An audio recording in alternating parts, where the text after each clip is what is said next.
嘿，大家好，我是尼克拉斯杨。最近每天都是惊天动地的新闻，希望大家一切安好。很多朋友也给我发消息说，金字塔底下发现了600多米高的石柱，还有超大的地下城，可以改写了整个人类的历史等等啊，让我讲讲。在团长这里，其实这都已经不是新闻了，因为我早已经知道这些建筑是在公元前36420年建造的。那个时代在古埃及神话中被称作 Zepi Tepi， 一个人和神在地球上共同生活的黄金时代。而且我还会告诉大家，这些地下建筑到底有什么用，这是全球首发深入解读，只有在尼克拉斯杨的频道才可以看到。2025年3月15日，来自意大利的考古队召开新闻发布会，向全世界宣布，他们使用地面穿透雷达技术 SAR， 在埃及的吉萨高原卡夫拉金字塔的底部发现了一个垂直向地下延伸了2公里的一个巨大的地下建筑系统，其中包括5个隐藏的密室、8个648米的空心柱子，还有底部的2个巨大的立方体房间。而且在地下最深2公里的地方，还可能存在的一个多层结构的巨大地下综合体，就好像 shopping mall 的地下基地一样，有很多楼层，有很多房间，非常厉害。这个发现堪称可以改写人类历史。我们以前讲过的雅利安人、上古高级文明等等神话故事，可能全部都是真的。而且这次举办新闻发布会的意大利考古队也不是什么野鸡团队，他们的带领人物有3个，一个叫做 Corrado Malanga， 意大利科学家，比萨大学教授，主攻有机化学，后来他专门研究雷达探测技术。第2位是 Filippo Biondi， 英国斯特拉斯克莱德大学教授，主攻雷达工程和数据科学。就是他和 Corrado 一起开发了最新的雷达穿透技术 SAR。Filippo 还和意大利的政府合作，意大利国防部现在就使用他的 SAR 技术进行搜救和军事用途。第3位叫做 Armando May， 他其实技术不是很懂，但是非常重要，因为他就和尼克拉斯杨一样，通晓世界古典，致力于上古文明的研究，而且他是一名埃及学家。他可以根据埃及的金字塔文本、亡灵之书等等古迹和传说，为其他2位科学家指引雷达探索的方向。而且他知道，在这些巨大的地下建筑里，在古埃及传说中到底是做什么用的。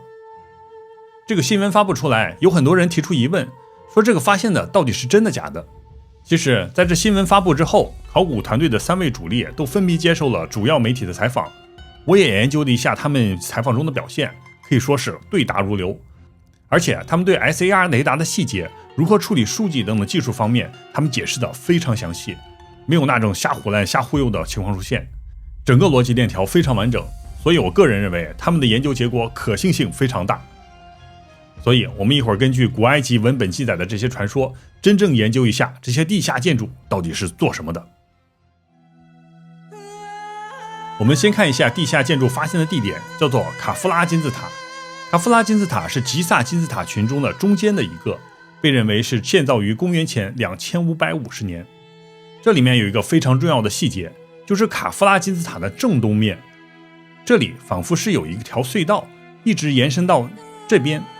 在这里就是传说中的狮身人面像。狮身人面像的头部是有一个入口，可能这里就是地下建筑的真正入口。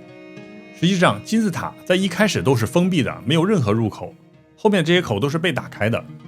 所以要进入这些地下宫殿必须是有一个另外的隐秘入口，而这个入口就是在狮身人面像底下。然后我们会发现一个重大的问题，就是埃及吉萨高原是一片黄沙，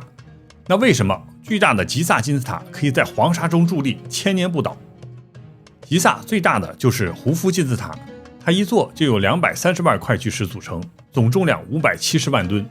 相当于8栋台北101大厦盖在同一个地方。而且在19世纪以前，西方探险家进入埃及的时候，他们都发现金字塔的大部分都是埋藏于沙漠之下，狮身人面像也只露出一个头。那问题就来了，吉萨的金字塔为什么不会在沙漠中倒塌，而后来建造的金字塔全部都塌了？大家可以看一下这些图，都塌了。解答这一个问题，唯一的答案就是在吉萨高原的3座金字塔底下一定是有巨大的地基，当初设计金字塔的设计师一定是在金字塔底部打入了巨大的石桩，这样才能支撑金字塔1000年甚至万年不倒。而这些柱子应该就是意大利考古队用 SAR 雷达发现的8根柱子。这不是我瞎说，是有线索的。大家看一下这张照片，在胡夫金字塔和卡夫拉金字塔之间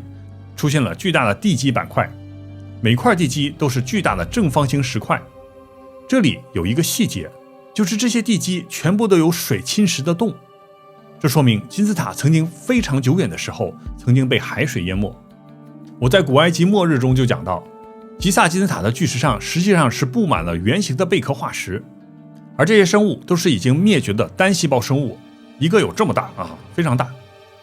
这说明金字塔建造的日期可能是几万年以前。接着我们再去一下卡夫拉金字塔旁边的孟卡拉金字塔看一看。孟卡拉金字塔是3座金字塔中最小的一座，这里有个非常诡异的特点，就是在孟卡拉金字塔的下方，考古学家挖掘出另外一种巨石，这种巨石是黑色的玄武岩，非常坚硬，而且这种石头的工艺和上层的黄色石头是完全不同的。大家看，这黄色的石头非常粗糙，但是下面的石头的表面却非常的平滑。最厉害的是这里啊，大家看一下，这里有3块石头，它们结合点是有一块凸起，仿佛是这3块石头是被融化了以后又粘在一起的。这种技术是不可能用以前的锤子和凿子凿出来的。另外，这些黑色的石头上面还有2个凸起，这种建筑风格是上古文明的一个特点，是在秘鲁、印度、中国、日本全部都出现过，而且这些石头在人类历史上没有任何的记载，完全不知道是谁造的。所以从这里来看，会有一个非常符合逻辑的推理，金字塔的下面一定是有一个更加久远的史前文明建造的地基，而地基的科技水平它比金字塔还要厉害。现在我们看一下 SAR 雷达发过来的图像，在卡夫拉金字塔的底下，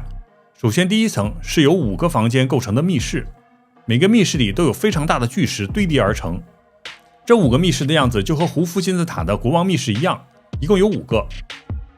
接下来重点来了，雷达探测在密室的下方有8根石柱支撑着卡夫拉金字塔，石柱的高度是648米，2个埃菲尔铁塔的高度，深入地下非常深。每根石柱的直径有20米，中间是空的，非常重要。在石柱的周围围绕了一些好似像弹簧一样的结构，推测可能是阶梯状通道，人类可以顺着这些阶梯从金字塔底部一直走下，走到最底部。而最底下就是一个边长80米的立方体大厅，立方体大厅的每个面都有个足球场那么大，一共有2个立方体，每个立方体的正上面接了4根柱子，整个地下结构透露出一种不可思议的高科技感觉。做什么呢？还不知道。接下来问题就来了，究竟是谁在什么时候在金字塔底部建造了这么巨大的石柱和立方体空间？是什么种族在古代拥有这么高的科技，可以做到这一点？终于到了展现团长真正实力的时刻，我们要用符号学解答这一上古秘密，全球首发，绝对原创。大家一定要帮忙猛砸下面的订阅和点赞按钮，开启小铃铛。SAR 雷达发现的8根柱子，人工智能将它们还原成有弹簧阶梯的巨大圆柱，一圈一圈的。他们说这是地下阶梯隧道，但是我要告诉大家，这并不是。大家看一下雷达的声波图，这些柱子下层是圆柱，但是柱子的上层出现了一层一层的平行条纹，所以它们的样子不应该是螺旋的弹簧，而应该是这个样子啊，非常像高压电线上的绝缘柱。如果这8根柱子真的是这个样子的话，那么埃及的上古神话可能全部都是真的。因为我给大家看一下这张图，这里怎么出现了一个和雷达图像里一样的柱子？这里为什么埃及的壁画有神正在竖立起这根巨大的柱子？它们到底都代表了什么意思？在古埃及象形文字雕刻中，经常会出现3个字，左边的叫做安卡，代表生命；右边的叫做瓦斯，蛇头权杖，代表权力和力量；中间有平行纹路的柱子叫做 Jadu， 什么意思？这里就非常奇怪。在维基百科中，其实它并没有解释 Jadu 这个东西到底是什么意思，只是说考古学家认为这是代表基柱，因为它一圈一圈的。然后说这种基柱的形状暗示了稳定的意思，一根稳定的基柱啊，不知道在说什么，看不懂。为什么埃及的神手里会拿着基柱？为什么大祭司要崇拜这个稳定的基柱？没有任何解释。从这些图像和雕刻来看，这个 Jadu 的符号对于古埃及的神、国王还有祭司们都是非常重要的，而且它的重要性可以和生命和权力相提并论。团长要告诉大家 ，Jadu 这个字符，它的意思是复活。古埃及神要复活，或者要达到灵魂有生，必须在金字塔底部通过这根巨大的柱子来进行复活。我给大家解释一下，在古埃及的雕刻中，有一个戴着圆帽子、全身有羽毛、手拿 Jadu 之柱、瓦斯权杖和安卡的雕像，它被称为 Ptah。Ptah 是古埃及神话中最古老的神之一，他被称作创造之神和工匠之神。为什么叫他工匠之神？因为在古埃及神话中，古埃及的原始意识阿图姆神创造了 Ptah 之后， Ptah 就来到了地球，然后在地球上创造了欧西里斯、托特等等众神，还有类似金字塔的巨大建筑。而且 Ptah 创造万物的时候使用的只有声音。在埃及的卡纳克神庙，就是有超多巨大石柱的那个神庙，就有一个 Ptah 宝殿，里面就挖掘出来一块石板，叫做沙巴卡石板。这块石板上就写道 Ptah 是至高无上的创造者，万物透过他的舌头以阿图姆形式形成，荷鲁斯透过他的心成为 Ptah， 托特也通过这种语言成为 Ptah。 世界万物出现的原因都是舌头重复内心的想法，可能这种语言是某种声音、某种频率可以创造万物，非常神秘。还有一个非常诡异的事实，就是 Ptah 又被称作宇宙的建筑大师，宇宙中很多文明可能都是 Ptah 创造的。在石匠公会共济会有一个秘密仪式，就是向宇宙的建筑大师祈祷。他们这个宇宙的建筑大师就是 Ptah。曾经有一个建筑学家兼作家的人叫做 Christopher Hafner， 写了一本书叫做 Worksman Unshamed。 当时他被邀请加入了共济会，在共济会的秘密仪式里，他发现这里的人在向一个叫做宇宙的建筑大师进行祈祷。他当时非常疑惑，就写道，他们拜的这个宇宙建筑大师怎么不是三位一体的上帝？他们会不会是向魔鬼祈祷？所以从这里来看，共济会很可能它不是犹太人建立的，因为犹太人信仰的神和共济会的这个宇宙建筑大师它不是同一个神。这和今天我们讲的地下城非常有关，这个我在后面会讲到。接下来古埃及神庙壁画中就有一幅Ptah神树立起 Jadu 之柱的图案，这里就暗示金字塔下面的地下柱子很有可能就是 Ptah 创造的。之后人类祭司就开始崇拜这一根柱子，但是这根柱子到底有什么用？这里有一个神话非常厉害，就是说神欧西里斯死后，他的尸体是被放到一根柱子之中的，就是壁画这中间最右边的这根柱子。欧西里斯被放入柱子之后，就有巨大的能量穿过柱子，然后这个神就突然一下就复活过来了。这一段传说在古埃及的亡灵之书第1章中有记载，其中就写道，我是斋度之柱的他，我是斋度之柱的儿子，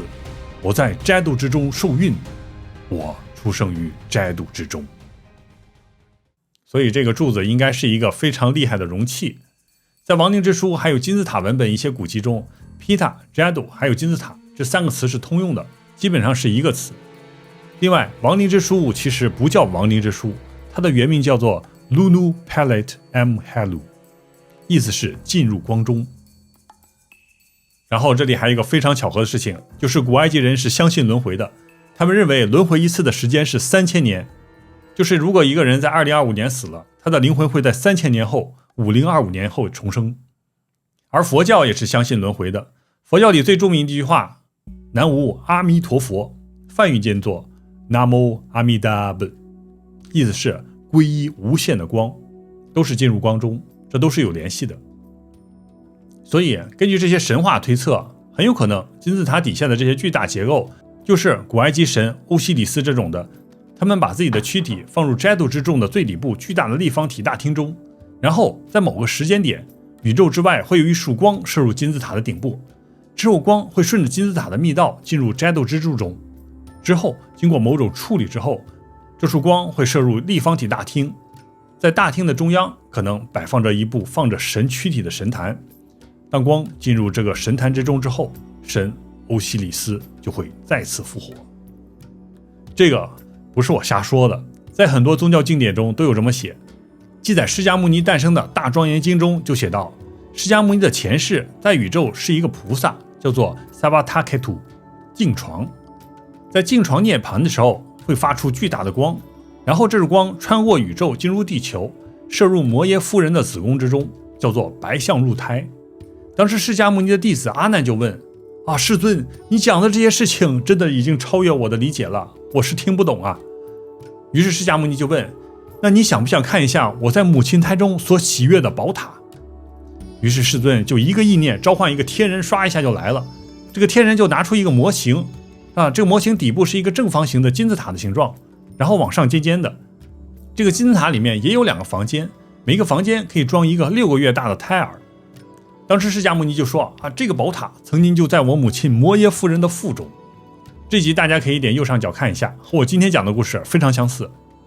很有可能金字塔斋斗之柱这一套系统是一个灵魂或者意识穿越宇宙的系统，可以瞬间到达光速，完成宇宙跨越、宇宙投胎。在金字塔最下面的这2个立方体大厅，在古埃及神秘学文本托特的翡翠石板中有记载，被称作 Hall of Amenti 阿门提大厅，意思是隐藏的秘密大厅藏起来人类找不到的大厅。在翡翠石板的第2中就写道，放置在中央的是一束大能的光芒，它的周围安置了20-30个宝座，每个光明之子沐浴在光辉之中，充满了来自永恒之光的生命。在那里，他们一次又一次地放置了他们第一个被创造的身体，这样他们就可以充满生命的精神，在从亿万年到亿万年的圆圈中，大师们坐着，他们躺在生命的殿堂里睡着，他们的灵魂可以自由地流进人类的身体，一次又一次。当他们的身体沉睡时，他们的化身化为人类的身体，教导和指导人类前进和向上，从黑暗中进入光明。大师们，他们不属于这个世界。翡翠石板的意思是，有神的孩子叫做光明之子，他们就这么躺在金字塔最底部的阿门提大厅里，没有死，但是躯体是像植物人一样，但是他们的灵魂可以经过斋斗之柱，通过金字塔发射到外界，可以投胎成为某个人类，成为先知或者是圣人，指导人类历史的进程。他们的身体可能是被一种装置保存了起来，可以达到不朽，好像睡着了一样，但是他们的灵魂可以脱离躯体，不停地转世，成为人类，然后等到时机到来，他们又可以回到沉睡的躯体之中，完成再次的重生。而且翡翠石板中第2章也写道，除非你愿意，否则你不会感受到死亡的滋味非常神秘。接下来我们可以推理一下，如果金字塔底下的建筑是真的，那就说明古埃及的神话是真的，并且古埃及的神也是真的。那么如果他们都是真的话，那我们现在的世界就肯定会有一些人类从远古就充当这些神的代理人，生活在我们周围，掌控着我们的这个世界。现在我就要告诉大家他们是谁。根据 SAR 发过来的雷达图，我们可以把这整个的图像简化成为3个符号。第一个是最上层的金字塔，第2个就是中间的柱子，第3个就是最下方的立方体。然后我给大家看一幅来自17世纪的古书中的插画。什么？这个图片竟然也画了一个金字塔的三角形，而且它下面还非常明确地显示了，在三角形的下方，大地的深处有一层一层的平行的线条，好像斋斗之柱一样，穿过这个柱子，再往下走，在底部，怎么这里还画着一个立方体的祭坛？这幅图为什么和我们的雷达图是一样的？为什么画这幅画的人，难道他已经知道我们今天发生的事情？他已经知道金字塔的秘密了？他们到底是谁？团长要告诉大家，他们就是共济会。大家一定见过美元上面的金字塔和三角形的权势之眼吧？大家一定会认为权势之眼加一把尺子就是共济会的标志，但是你们看到的都只是拼图中的一个很小的片段。这幅图像叫做 The True Masonic Chart， 真正的共济会图像。这里面包含了共济会最重要的元素，就是三角形、柱子还有祭坛。后来共济会又把这个图表丰富了一下，形成新的图表，也包含了眼睛、柱子和祭坛。在共济会总部的仪式大堂里，也都竖立着2根柱子。那问题来了，这3个元素到底是什么意思？为什么它和卡夫拉金字塔地下建筑的结构是一模一样的？回答这个问题，要回到最远古的时候，看一下共济会的祖先到底是干什么的。共济会的英文 Freemason 意思是自由的石匠。石匠从古到今都是给神修建神殿的，给国王修建城堡的，所以从遥远的古代到中世纪，石匠的社会地位都是非常高。他们通晓几何学、测量学、雕刻技法、工程设计，而且上家付钱的老板都是教会和皇宫贵族、达官贵人，所以他们得到的工资就非常高。作为自由石匠的这些共济会的最早的祖先，其实他们都是古埃及人，他们就是跟着神皮达一起创造的金字塔和地下神庙等等的这些石匠。然后在圣经中记载，摩西带着以色列人出了埃及，来到了耶路撒冷。等到了所罗门王的时代，神耶和华指示所罗门王要严格按照神的指示，遵照神的设计建造一所神殿。这就是圣经列王记中记载的第一神殿。书中写道，所罗门王挑取服苦的人，是为建造耶和华的殿，唯有以色列人，所罗门不使他们做奴仆，乃是做他的战士、臣仆、统领。这一句的意思是，建造神殿的石匠们，共济会的祖先，他们不是以色列人。当时以色列的地位非常高，都是统治阶级，不能干这些苦活，所以建造神殿的这些苦工，他们都是来自古埃及。当时神殿建造之后，神耶和华还在神殿中出现，整个神殿充满了白色的烟，所有的祭司都无法站立，之后就有巨大的光照亮整个神殿，非常神奇。所以我在前面讲过，为什么共济会会向宇宙的建筑大师祈祷，就是因为他们的祖先并不是以色列人，而是来自古埃及的石匠，他们信仰的是古埃及的神皮塔，工匠大师。所以共济会其实是来自古埃及的石匠组成的神秘组织，他们保存了地球上的上古神殿、金字塔和地下建筑的一切秘密。这个我一会儿会详细讲。希望最近的国际形势有一些缓和之后，大家可以去以色列旅游，一定要去一下传说中的哭墙。哭墙是耶和华神殿被毁之后留下的唯一遗迹，整个城墙就是用和金字塔一样的巨大石块拼接而成。但是大家不知道的是，在这座圣墙的下方，以色列政府还挖了一条隧道，地下的。他们要仔细研究一下这个神迹。奇怪的是，他们发现这里出现了一排巨大的巨石，最大的长 13.6 米，高 3.3 米，重570吨，非常巨大，一大排都是巨石。石头与其他的巨石完美拼接，纸也插不进去。这块石头是人类历史上被精准安置的最大石头之一。但是这巨大的石头是怎么移动的，怎么放置的，以色列人、犹太人都不知道，圣经里也没有写，因为这些秘密都是共济会的高级石匠大师建造的，这些秘密可能只有共济会的高级石匠大师才知道。在共济会里，会员的最高等级是33度，33度的人可以获得建筑大师的称号，其中就有一个32度的长老叫做 James E. Frey， 他就透露过共济会保存下来的来自古老石匠的秘密，其中就讲到了金字塔下方的空心柱子 Jadu。这个故事要从亚当的第6代子孙以诺说起。圣经创世纪中记载，以诺与神同行300年。在神召唤了以诺的那天，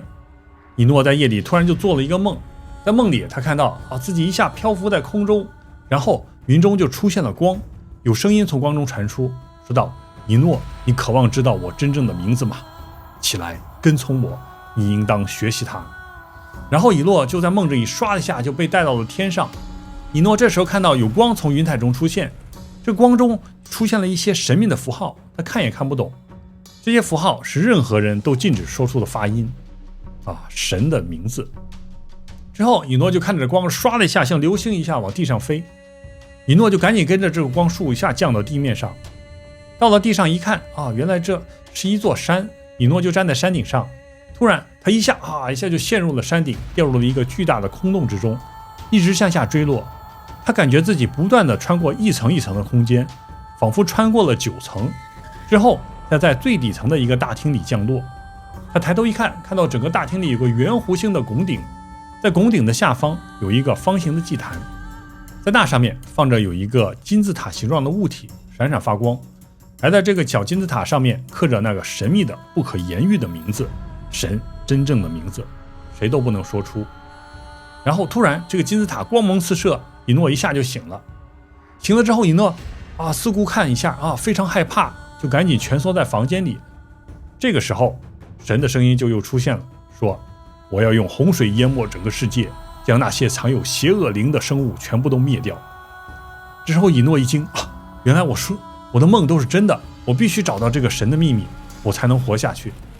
于是以诺就招募了亚当的后裔作为工人一群石匠，一群工人，也就是共济会的祖先。以诺带着他们一起去寻找地下城。当时以诺按照自己的梦境中的画面去寻找，结果真的走着走着就是看到前面有一座山，就是他梦中的山。于是他们就走到山顶上往下挖，真的就找到了一个入口。于是他们就一起进入了地下城。在那里他们找到了一根巨大的柱子，柱子是白色的石头雕刻的，而且这里强调柱子是空心的。为什么是空心的？因为书中写道，柱子里流淌了一种神秘的气体，不断燃烧，放出璀璨的光芒。以诺又在最底部找到了一个立方体的祭坛，上面刻着那个不可言喻的名字。以诺就赶紧把这个名字藏到了祭坛的另外一边，不让任何人知道，因为知道了以后麻烦就大了，不能念出那个名字。之后神就又说出话来，说到洪水来之后，地球所有的知识将会一起丢失。你以诺要建立2根大柱子，一根黄铜的用来防水，一根花岗岩的用来抵挡水的末日，上面还要刻上神的真理和科学的雏形。后来以诺升入天堂，大洪水就一下来了，整个世界就被淹没了。这些神的柱子和地下大厅就消失在厚厚的海底沙土之中。但当海水退却之后诺亚从方舟中走出来，按照他祖父以诺交代的一切，寻找到了这个神秘的地下城入口。在创世纪8章20节中记载，诺亚为耶和华筑了一座坛，在上面进行燔祭，之后神便出现，祝福人类，并与人类立下了1000年的约定。这里就非常有意思，这个坛到底是什么形状的没有说，但是可以推测诺亚在大洪水之后建立的祭坛有可能就是金字塔的形状，而金字塔的底下就是这个以诺曾经发现的神见到的秘密大厅。这些空心柱子里面很可能是某种物质可以燃烧，给金字塔充能量，然后金字塔可以放出是某种宇宙信号、量子通信之类的。在古埃及神秘学中，古代人不会说这是量子通信，而是说是灵的提升、飞升轮回转世之类的。在古埃及神话中还记载，在很久很久以前，也就是亚当、夏娃、以诺的那个时代，那个时代被称作 Zep Tepi， 意思是第一次、初次。Zep Tepi 到底是什么时代不知道，但是有天文学家根据猎户座还有金字塔完美对齐的时间点来计算， Zep Tepi 时代应该是公元前36420年。那是一个伊甸园的时代，神和人类共存的黄金年代。在古埃及神话中，那个时候神和人类是一起生活的，神不叫神，叫做乌勒属。那时候这些乌勒属跟人类一样，都会吃饭、睡觉、生育，也会死，就像欧西里斯一样也会死了。当时这些神还教给了人类科技和艺术，让人类从洞穴中走出来。乌勒属这个种族，他说的语言叫做 Hebrew， 是一种光的语言 Language of Light， 一种波，语言传达的信息可以不经过人类耳朵，直接进入人类的大脑，一种非常古老的咒语。Hebrew 有点像 Hebrew 希伯来语的这个英文发音。